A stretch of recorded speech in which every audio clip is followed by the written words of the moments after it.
Hello বন্ধুরা, সবাইকে শুভ সন্ধ্যা। তো ভিডিওটা হইতেছে অষ্টমী দিন রাত্রেবেলাতে। এই যে দেখো, আমরা তিনজনে সুন্দর করে রেডি হইয়া বাইরিয়া গেছি গা দুর্গা পূজা দেখার লেগে। চলো সেটা দেখা করবো তোমরার সঙ্গে। আমরা অষ্টমী দিন রাত্রেবেলা এখন বাজে 11টা, উদয়পুর টাউনে যাইতেছি পূজা দেখতে। পূজা দেখতে আইয়া যে এত বড় জামের মধ্যে আটকামু আমরা ভাবতেই পারছি না। রাত্র প্রায় 11:30 বাজে। এই দেখো, উদয়পুর এগ্রিকালচার সোমনি থেকে প্রায় ইউথ ক্লাবের পূজা অবধি এত পরিমাণ জাম।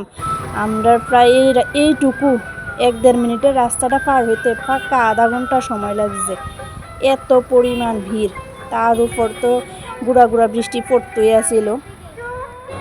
তো যেহেতু পূজা দেখতে বাইর হয়েছি, যতই জাম হোক আর বৃষ্টি হোক পূজা তো দেখতেই হোক। তো আধা ঘন্টা জ্যামে থাকার পর অ্যাট লাস্ট আমরা জ্যামের থেকে বার হইয়া প্রথম পূজা প্যান্ডেলে যাইতাছি। তো প্রথম পূজা প্যান্ডেল হয়েছে আমাদের উদয়পুরের সব থেকে সুন্দর, মানে আমার চোখে দেখা এইবারের পুজোতে সব থেকে সুন্দর পুজো হয়েছে ইউথ ক্লাব। তো চলো ইউথ ক্লাবের পূজাটা তোমরা সঙ্গে শেয়ার করি।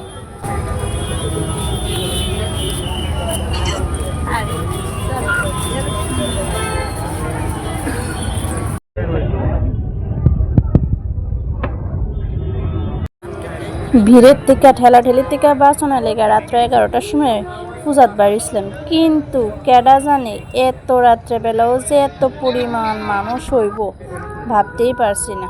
তো যাই হোক, মানুষ ঠেলাঠেলি না খেলে কি আর পূজা দেখতে মজা আসেনি। তো চলো তোমরা প্যান্ডেলটা ঘুরে দেখাই। আর এই দেখো, মানুষের ফটোশ্যুট কিন্তু চলছে। এত সুন্দর প্যান্ডেল, আর কেউ ফটো তুলতো না, এটা তো হইতেই পারে না। আমরাও কিন্তু অনেক অনেক ছবি তুলছি। তো ছবি টবি তুললে এখন আয়া পড়ছি ভিতরে। তো চলো মার দর্শনটা করো তোমরা।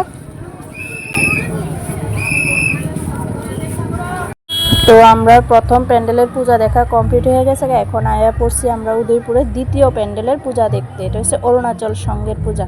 তো চলো, এই অরুণাচল সংঘের পূজার একটা জিনিস আমার খুবই সুন্দর লাগছে, যেটা হইতেছে মায়ের মূর্তিটা।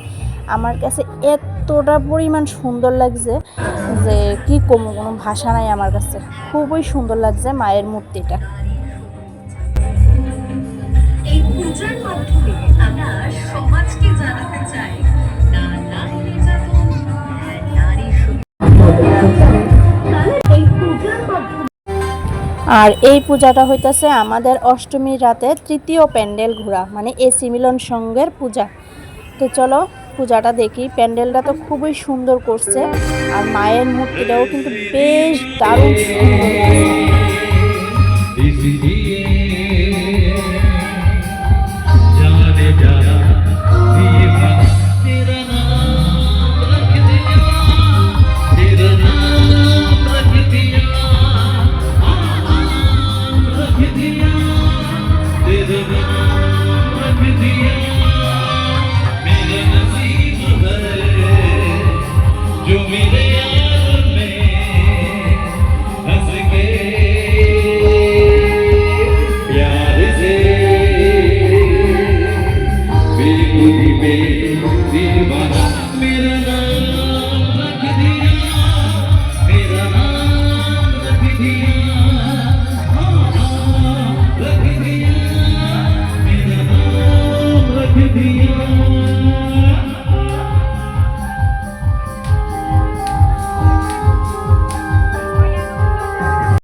আটকে পড়ে গেছে ওই দেবনিয়ার মানুষ সব বৃষ্টি লেগে প্যান্ডেলের ভিতরে বয়ে দিছে আইসে